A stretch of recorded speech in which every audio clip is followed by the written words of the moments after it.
The wind carried dust across the cracked earth of Nidlovu village, and the river that once sang beside the farms had become a thin ribbon of mud. The mango trees bore no fruit that season. Goats wandered with visible ribs, and even the birds seemed too tired to sing. In the far corner of the village, beyond the dry maize fields, stood a small clay hut with a roof patched by old palm leaves. There lived a poor farmer named Kofi. Kofi was not known for wealth. He owned no cattle, no large land, and no servants. What he possessed were two rough hands hardened by labor and a heart that remained soft even when life had become cruel. For 3 seasons, the rains had failed.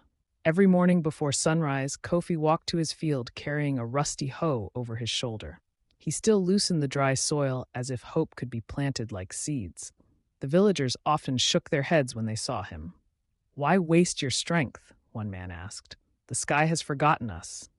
But Kofi would smile faintly. "As long as I breathe," he replied, "I will not stop believing the earth can live again."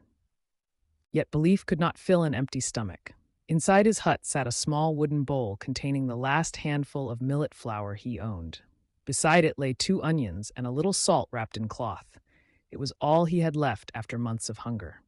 That evening, the sky burned orange as the sun sank behind the hills. Kofi sat outside his hut, weak with hunger. His stomach twisted painfully.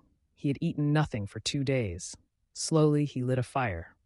The smoke rose gently into the darkening sky while he boiled water in an old black pot. He poured in the millet flour, stirring slowly until it thickened into porridge. The smell filled the hut. Kofi closed his eyes for a moment.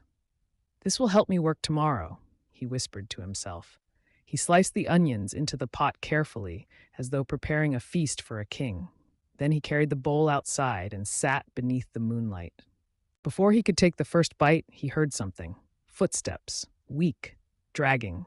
Kofi looked up. An old woman stood near the edge of his yard. Her clothes were torn by travel. Dust covered her feet, and her walking stick trembled in her hands. Her eyes looked tired beyond words. "My son," she said softly, "forgive me for disturbing you." Kofi swallowed hard. The aroma of the porridge rose into the cold air between them. "I have walked many miles," the woman continued. "I have not eaten in days. Could you spare a little food?" Kofi stared at the bowl. His only meal, his last meal. The hunger inside him roared like an animal. For a long moment, he said nothing. The old woman lowered her head. "I understand," she whispered. "These are hard times."